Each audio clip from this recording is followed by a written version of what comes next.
Nanti mereka akan benar-benar mengasing-asingkan kita. Nanti mereka akan benar-benar membuat kita tak boleh jumpa. Nanti mereka akan benar-benar menghalang kita daripada segala kegiatan keagamaan kita. Ya, maka sedar wahai sekalian yang hatinya sedar.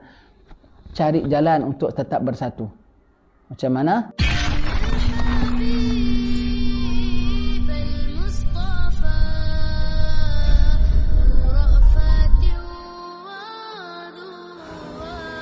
Kadang-kadang ada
tak mengebok, insya-Allah dari izin Allah. Baguslah tu. Dia jangan sakit dunia. Yang suka dengan mati je. Bagus dah. Tapi apa pengisian yang perlu terisi?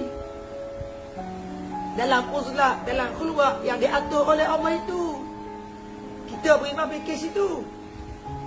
Di sinilah peluangnya kita benar-benar tawajuh hati kita kepada Allah. Sebab urusan dunia dah ada lah. Kita tawajuh betul hati kita kepada Allah Ta'ala. Ini kerana dia memang asing daripada kedua-duanya. Demikian pula orang munafik.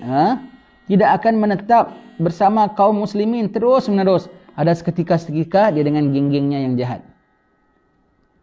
Ya Allah, dengan rahmat-Mu ya Allah, kami mohon kepadamu ya Allah. Apa jua rencana orang-orang kafir bagi kami ya Allah. Sebab itu kita bilang, palingkan bagi mereka. Apa palingkan bagi mereka? Jadikanlah tipu daya mereka itu manfaat bagi kita. Umpamanya akan tiba satu masa nanti, grup Dajjal akan menghalang kita daripada boleh bertemu antara satu sama lain. Antara kita akan, grup Dajjal akan mengasingkan kita supaya tidak dapat bertemu antara sama lain, biar tak dapat ambil manfaat antara satu sama lain, biar tak boleh menasihati antara satu sama lain, biar kita sendiri-sendiri. Dan kita sendiri-sendiri nanti timbul musuh antara kita. Itu maksudnya. Grup Dajjal akan melakukan begitu. Sama seperti yang dilakukan Yahudi dalam orang-orang muslimin di Palestin. Ini plan mereka. Kalau Allah Ta'ala nak terbalikkan plan itu, jadi apa? Aku dengan muslimin aku tak jumpa, tak apa. Kau tak tahu kita ada ikatan rohani lah. Dia baca ratib di rumah dia, aku baca ratib di rumah aku. Allah Ta'ala joinkan kita satu grup. Apa hidayat dia dapat, itu hidayat aku dapat. Pasal apa? Sama hatinya, sama matlamatnya. That's why, walaupun kita asing-asing, tetapi nanti apabila satu zaman sudah tiba nanti, apabila kita diasing-asingkan, tak boleh jumpa each other, tak boleh menghadap each other, tapi amalan kita biar sama. Akidah kita biar sama. Seru kita boleh sama. Mohon kita, munajat kita biar sama. Nanti Allah Ta'ala selamatkan satu, Allah Ta'ala selamatkan semua. Tak ada efek mereka punya, orang-orang Dajjal ini grup punya nak pisah-pisahkan kita, tak akan dapat efek. Instead, menjadi kebalikan daripada mereka. Dengan kita diasingkan, termasuklah aku tak tercampur dengan grup kau yang jahat sekalipun. Kau punya matlamat, biar aku tak tercampur dengan orang baik, tak boleh berhimpun. Kau tak tahu orang-orang baik masih boleh tetap berhimpun dengan secara kerohanian. Tetapi menjadi manfaat, kerana dalam ini, termasuklah aku tak tercampur dengan orang-orang ahli fasik. Aku tak tercampur dengan orang-orang ahli munafik. Tentang ada orang mukmin, aku tak kisah. Walaupun jasad tak bersama, rohani bersama, amalan bersama. Itu tuan-tuan. Pada ketika zaman-zaman fitnah itu nanti, jangan lupa amal ratib atas, ratib hadad, wirul latif. Walau dia buat pagi, awak buat petang, dia buat malam, awak buat siang umpamanya, tapi sama bacanya, sama jiwanya, sama munajatnya, Allah kumpulkan. Allah selamatkan satu, Allah selamatkan ini juga. Allah kasih nur pada yang satu, Allah kasih nur yang ini juga. Allah bimbing yang satu, Allah bimbing yang ini juga. Walaupun kita dalam keadaan berjauhan sekalipun. Ya? Tapi orang-orang yang mengasing-asingkan muslimin, pada kala itu mereka ingat bagus mereka dah tak berhimpun. Dia tak tahu kita sedang berhimpun. Tapi secara tak langsung orang mukminin pula bagus juga ya dia halang-halang kita, jadi kita tak payah tengok muka dia.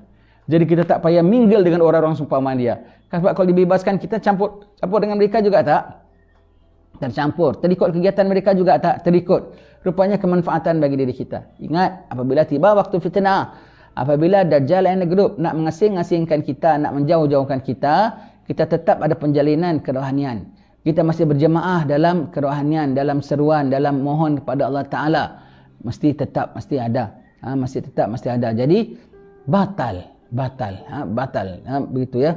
Jadi, itu apa orang-orang munafik. Sebab orang-orang munafik ini, dia kadang dalam grup ini, dia kadang dalam grup ini.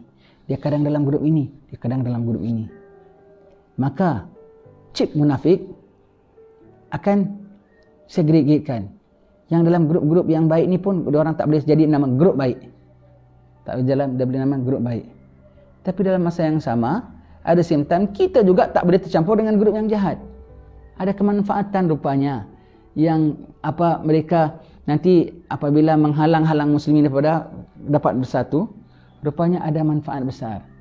Kita tak berhimpun bukan hanya dengan kita, tak berhimpun dengan kamu juga sekalipun. Tapi at the same time kita build our relationship secara kerohanian. Dia tak tahu itu ada senjata orang-orang mukmin, iaitu kerohanian. Ada satu path yang kau tutup macam mana, we still can meet dalam rahmat Allah Ta'ala. Dalam rahmat Allah Ta'ala, dalam karuniaan Allah Subhanahu Wa Ta'ala. Walau satu di barat, satu di timur sekalipun, ya, sama jiwanya, sama cenderungnya, sama amalnya, sama himpunnya. Begitu ya. Jadi orang-orang munafik ini, dia ada satu kambing yang munafik ni, dia kadang-kadang dalam grup baik, kadang-kadang dalam grup jahat. Grup jahat dan itu grup jahat. Satu masa nanti, yang grup-grup baik ni pun akan diasing-asingkan. Mereka pun tak boleh sendiri. Dua tiga ekor kambing, tiga ekor kambing. Tapi manfaatnya apa tahu? Si kambing suka lompat-lompat ni pun tak boleh join kau. Si kambing suka lompat-lompat ni pun tak boleh join kau. Dia dalam grup dia sendiri, nanti lama-lama slow-slow dia ikut dalam grup jahat.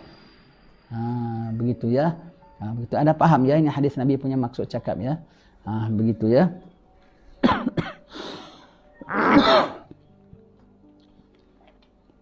Nanti mereka akan benar-benar mengasing-asingkan kita. Nanti mereka akan benar-benar membuat kita tak boleh jumpa. Nanti mereka akan benar-benar menghalang kita daripada segala kegiatan keagamaan kita. Ya. Maka sedar, wahai sekalian yang hatinya sedar. Cari jalan untuk tetap bersatu. Macam mana? Dengan amalkan zikrullah, dengan amalkan kerohanian, dengan menyerukan Allah yang sama. Boleh kalau gitu? Aku mau tanya, malaikat tu tinggalnya di langit ke di bumi? Malaikat tu jenis makhluk dengan kita tak? Kan lain. Malaikat bukan hanya tak duduk dengan kita, bukan hanya tak kumpul dengan kita. Dia makhluk jenis lain pun, tak makan macam kita, tak minum macam kita, tidak berpakaian macam kita, tapi mereka hadir bersama kita tak? Hadir bersama kita. Begitu juga saudara-saudara kita. Physically-nya tidak hadir. Tetapi kerohaniannya boleh bersama-sama. Ya? Baik. Maka salah satu lagi kalau kita cara nak akan berhimpun ketika berpisah, ya selalu menghadirkan saudara-saudara kita pada setiap majlis yang kita datang hadir baik. Setiap hadir yang biasa, majlis yang kita biasa hadir bersama, yang kita tahu kalau boleh kawan aku ni aku nak panggil datang bersama. Dan kalau aku tahu dia tengah ada bikin majlis, aku tahu betapa dia suka nak panggil aku bersama tapi tidak ya. Maka saya mohon, pada zaman-zaman orang nanti dipisah-pisahkan, maka setiap majlis khair yang anda sedang lakukan, anda dengan anak beranak anda nanti dalam rumah, dalam curfew, awak dengan anak beranak anda hadir baca ratib, baca Minhajul Abidin, baca Hidayatus Salikin, baca apa semua daripada kita, hadirkan semua kawan-kawan kita. Jadi dia dapat pahala hadir di rumahmu, kamu dapat pahala hadir rumahnya. Dia dapat hadir, bukan rumahmu, rumahnya. Dia dapat pahala hadir majlis minhaj. Kau dapat pahala hadir majlis Hidayatul Salikin.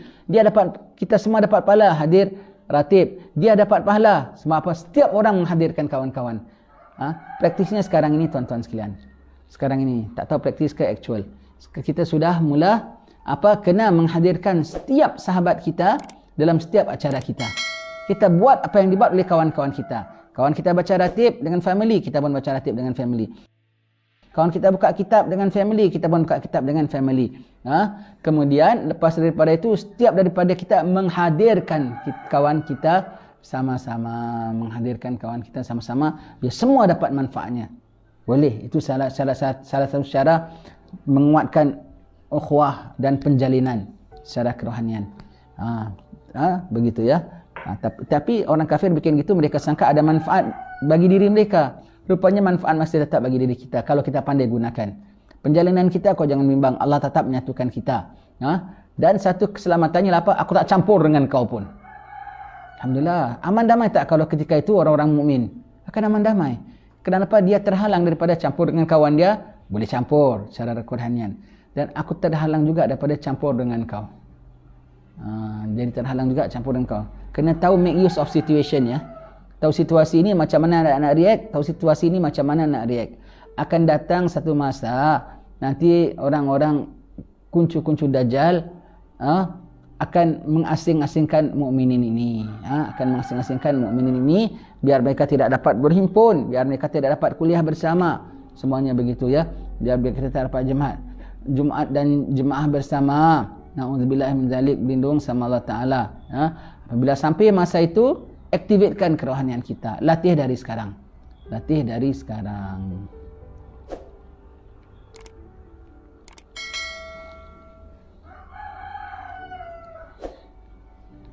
Tidak akan menetap bersama kaum, demikian pula orang-orang munafik. Tidak akan menetap bersama kaum muslimin terus-menerus. Tidak pula bersama orang-orang kafir selama-lamanya. Jadi orang munafik tak sama this group all along, tak sama this group all along. Nanti apabila orang-orang yang kafir yang jahat cuba nak menyekat orang-orang mukmin daripada boleh grouping, termasuk yang jahat di black sheep ni pun secara tak langsung dia pun terkeluar daripada grup orang mukmin. Bagus tak? Bagus ya. Sebab apa tahu? Nanti ketika itu kawan-kawannya ada zikir, ada wirid, ada mendoa, ada menghadirkan sahabat-sahabat, dia tak ada. Maknanya dia tak masuk tu. Dia tak masuk. Nombor satu, physically dia tak boleh hadir. Dan dia bukan jenis suka zikir punya orang. Dan dia bukan jenis suka ibadat punya orang. Dia kata nak hadirkan orang. Dirinya sendiri tak menghadirkan maulid dan wirid dan ratib pada dirinya. Pada kegiatannya. Pada kehidupannya. Maka, secara tak langsung dia terkeluar tak? Physically memang dia dah terkeluar. Automatically kerohanian pun, na'udzubillah, dia pun dah sudah terkeluar. Jangan bimbang ya. Orang kafir buat macam-macam perdayaan. Allah buat perdayaan. Kau berada di pihak Allah. Perdayaan mereka menjadi manfaat, advantage for you. Kau tak boleh lawan mereka, tak boleh tentang mereka. Orang-orang kafir punya cengkaman. Tetapi kau boleh damping dengan Allah Subhanahu Wa Taala. Segala perdayaan mereka akan jadi of your advantage. Kalau kau bersama di sisi Allah Ta'ala. Mereka, Allah akan kerjakan mereka. Allah Ta'ala tahu segala tipu daya mereka.